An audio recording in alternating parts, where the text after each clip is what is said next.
ने गुरु माता का छद्म भेष बनाकर छल से गुरुदेव का रथ चुरा लिया है। कौन हो सकता है ये? मुझे पता लगाना ही होगा। देवेश्वर, हनुमान की शिक्षा में पुनः बाधा डालने का प्रयास हो रहा है। इस प्रकार तो हनुमान की शिक्षा कभी पूर्ण ही नहीं हो पाएगी। देवेश्वरी, पुष्प कंटकों के मध्य रहकर भी जब खिलता है तो अपनी सुगंध से संसार को आनंदित करता है। जीवन में आने वाली बाधाओं का सामना करने वाला ही दृढ़ बनता है। हर छोटी बड़ी बाधाएं मनुष्य को कोई ना कोई सीख अवश्य देती है।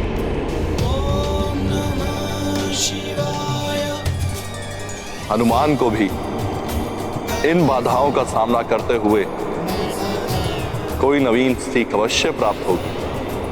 सबको स्मरण रखना चाहिए कि जीवन में जो कुछ भी होता है उसके पीछे कोई ना कोई कारण अवश्य होता है।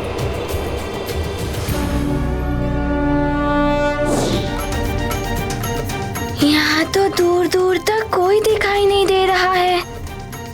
कौन हो सकती है वो? गई कहाँ है रथ लेकर?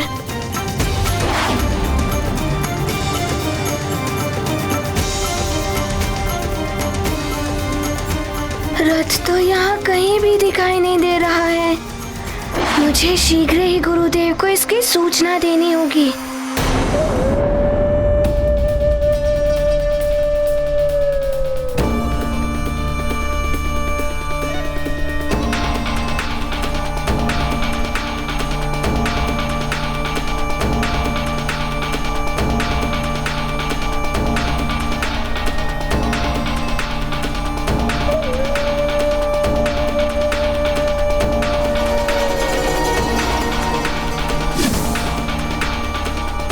अति उत्तम बहना, अति उत्तम। एक वार से 2 3 प्रहार।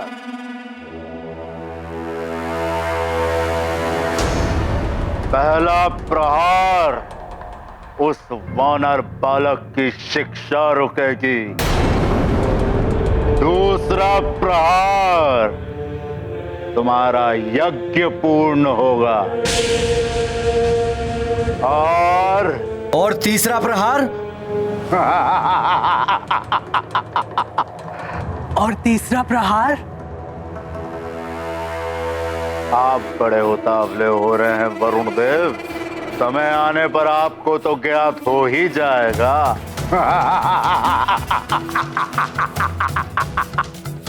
देखा मेरी बहन पातालिका की विशेषता। हाँ लंकेश, असंभव को भी संभव कर दिया इन्होंने तो।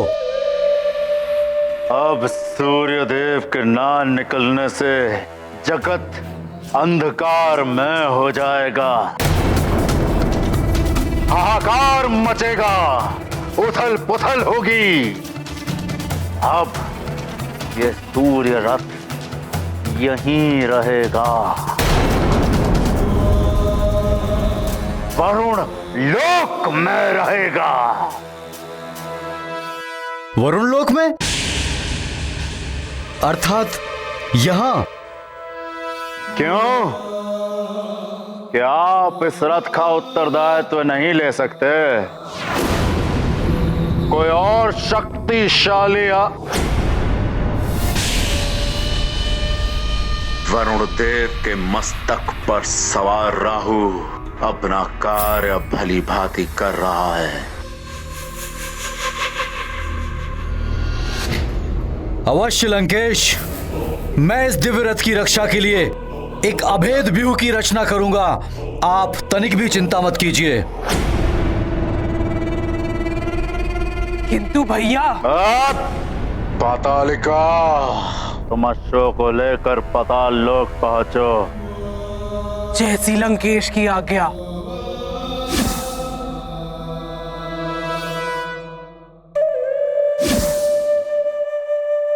बहन पातालिका, आप इस रथ को एक और खड़ा कर दीजिए, जिससे कि मैं इसकी सुरक्षा के लिए एक व्यूह की रचना कर सकूं।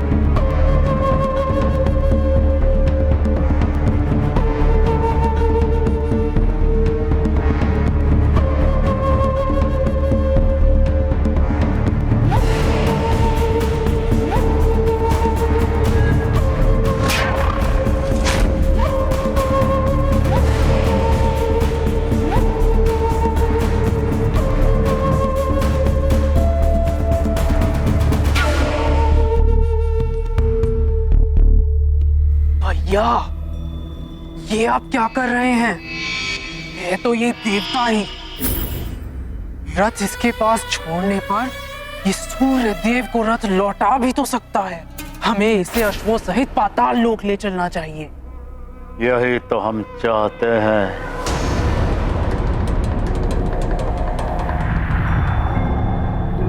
कि सूर्य देव को ज्ञात हो जाए कि रथ वरुण लोक में ही है।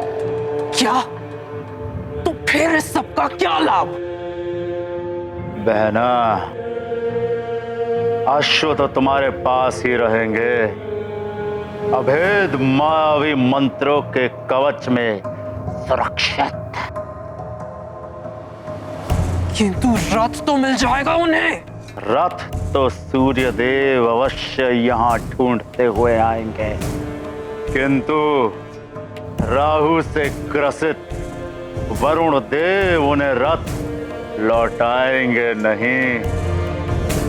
तब लगेगा वरुण देव पर चोरी का आरोप, बनेगा एक देवता दूसरे देवता का शत्रु, और तब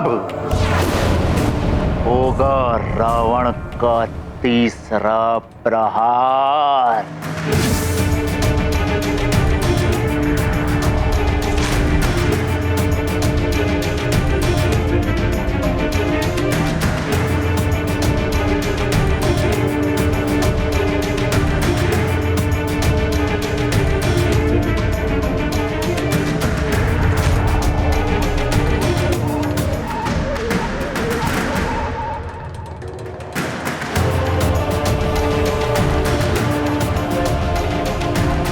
वाह वरुण देव, वाह! आपके सुरक्षा व्यू ने तो प्रसन्न कर दिया हमें। लंकेश, इस रथ को मेरी इच्छा के विरुद्ध कोई नहीं ले जा सकेगा। यदि कोई प्रयास भी करता है तो उसे मेरी संपूर्ण वरुण शक्ति से टकराना होगा। उचित है वरुण देव। और अब ये अश्व मेरे मायावी सुरक्षा कवच में बंदी रहेंगे। किसी को ज्ञात नहीं हो पाएगा कि अश्व कहाँ है। चलो बहना, तुम्हें भी अपना यज्ञ पूर्ण करना है। आज्ञा वरुण देव। प्रणाम।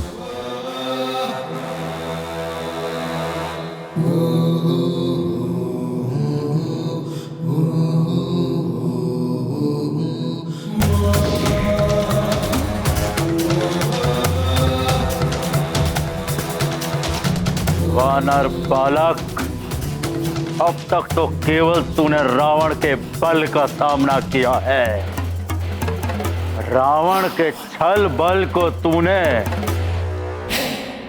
देखा कहाँ है?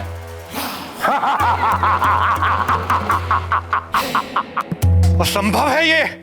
मेरा रथ चुराने का दुस्साहस किसने किया है?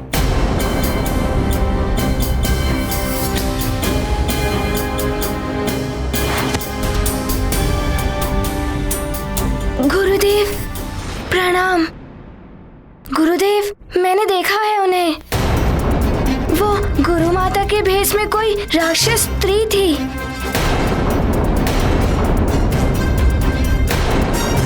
मेरे रोकने से पूर्व वहां से विलुप्त हो गई वो।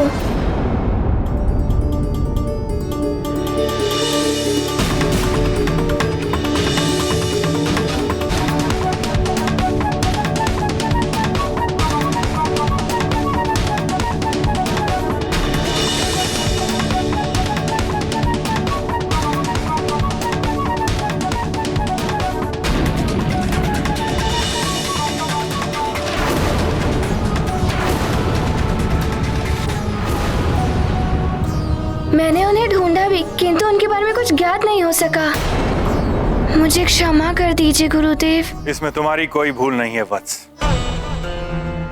छद्म वेश से तो देवता भी चले गए हैं। गुरु माता के प्रति तुम्हारी श्रद्धा और भक्ति भाव का लाभ उठाया है उस राक्षसी ने।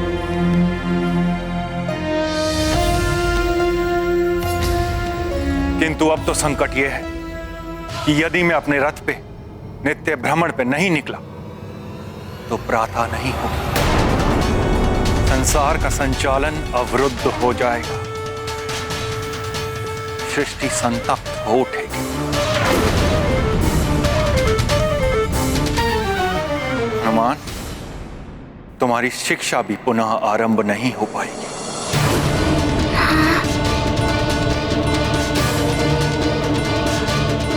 किंतु गुरुदेव, किसी अन्य नहीं हनुमान, वो दिव्य रथ और वो दिव्य अश्व ही मेरी रश्मियां हैं, जिनसे पूरी सृष्टि को प्रकाश एवं ऊर्जा प्राप्त होती है। रथ को चुराने वाले ने बहुत ही गंभीर अपराध किया है।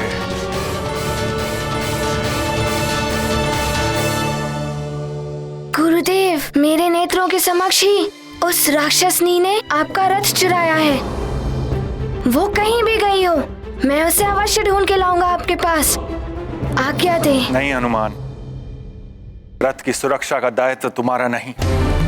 तुम तो यहाँ एक शिष्य के रूप में हो। हाँ हनुमान, तुम्हारे गुरुदेव सत्य कह रहे हैं, ये कार्य तुम्हारा नहीं है। अब मुझे शीघ्र ही इंद्रदेव के पास जाना होगा। केवल वो ही इस विषय में मेरी सहायता कर सकते हैं, अन्यथा अनर्थ हो जाएगा। मैं स्वर्गलोक के लिए प्रस्थान करता हूँ देवी संज्ञा। आप इन बालकों का ध्यान रखना। अवश्य स्वामी। प्रणाम। प्रणाम गुरुदेव।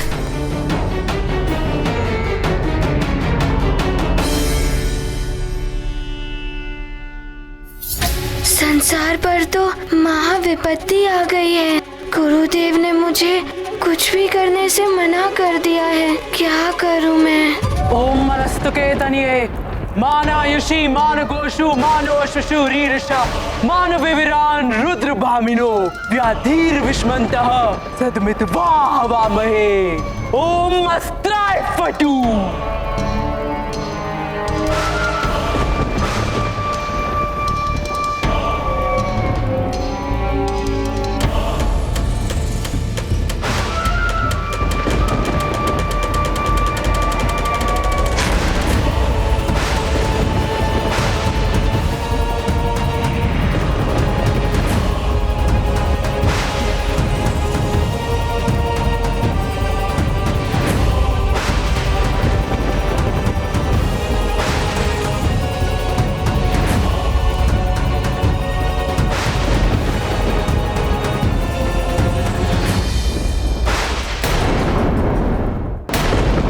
दशानन, मायावी मंत्रों में बद्ध ये अश्व अब बलि के लिए ही निकाले जाएंगे। अति उत्तम बहन, अब सब कुछ मेरे अनुकूल हो रहा है। सूर्योदय न होने के कारण जगत में अंधकार हो जाएगा। आसुरी शक्तियां भी बलवती हो उठेंगी। हाँ भैया, यही समय हमारे अवैदिक यज्ञ के लिए सर्वश्रेष्ठ समय है। फिर विलंब क्यों? शीघ्र ही यज्ञ पूर्ण करो पातालिका, और मुझे परम पद प्रदान कराओ। इससे मेरी मृत्यु सदा सदा के लिए बाधित हो जाए। सृजन और संहार की शक्तियां प्राप्त कराओ। शीघ्र बलि तो नष्ट होगी। भैया दशानन, ये साधारण अश्व नहीं, दिव्य अश्व है, जो सूर्य देव की सप्त रश्मियां हैं, जिनकी प्रकाश से सारी सृष्टि आलोकित हो जाती है। इनकी बलि के लिए श्रेष्ठतम मुहूर्त याद कराइए। उचित मुहूर्त में दी गई बलि उत्तम फल प्रदान करती है। उचित मुहूर्त? आप तंत्र योगिनी का आवाहन करके उनसे मुहूर्त का शोधन कराइए। तभी देवी निकुंभला को अश्वों का अर्पण करना उचित होगा।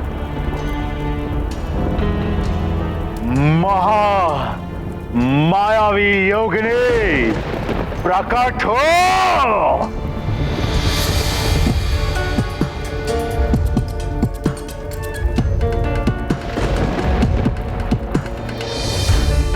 जय लंकेश, जय लंकेश। प्रणाम पातालिका, क्या आज्ञा है मेरे लिए? महामायावी अग्नि, अपने तंत्र शक्ति से शोध करके बताओ कि हमारे इस अवैधिक यज्ञ में पशु की बलि चढ़ाने का सर्वश्रेष्ठ मुहूर्त कब है? जो आज्ञा लंकेश।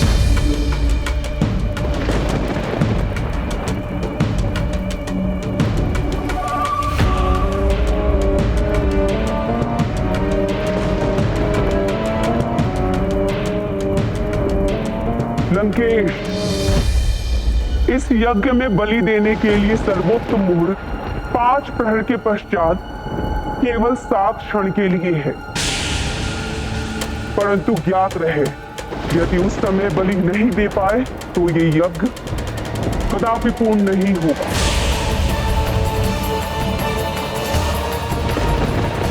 उचित है, हम 5 प्रहार के पश्चात ही बलि चढ़ाएंगे। प्रणाम लंकेश। प्रणाम पातालिका।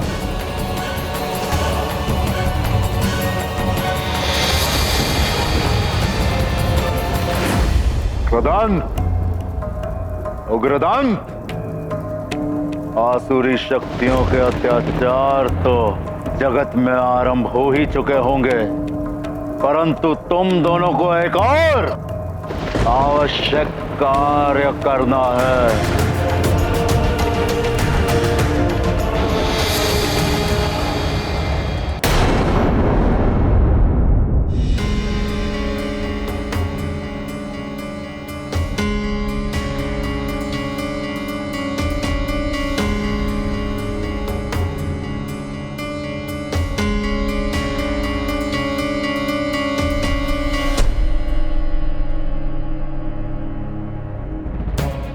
गुरुदेव अभी तक नहीं आए, कदाचित उन्हें रथ नहीं मिल पाया हो।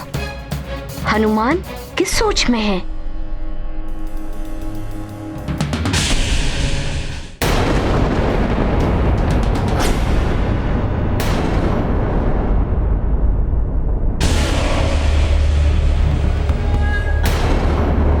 ये क्या? ये विचित्र मेघ! ये क्या है? प्रणाम गुरु माता, ये मेघ। वो तो मैं भी देख रही हूँ पुत्र। पहले कभी नहीं देखे मैंने ऐसे मेघ। ये मेघ लगता है पिताश्री ने हमारी सहायता हेतु भेजे हैं। नहीं नहीं, मैत्री भाव की गति तो कुछ और ही होती है। ये तुम्हारे पिता के द्वारा भेजे हुए मेघ नहीं है।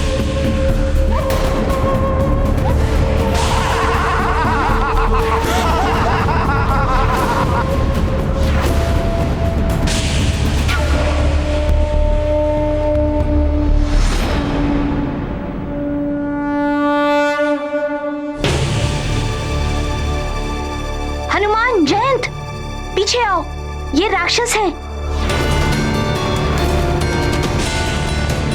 देवी, ऐसा प्रतीत हो रहा है कि असुरों का आक्रमण होने वाला है यहाँ।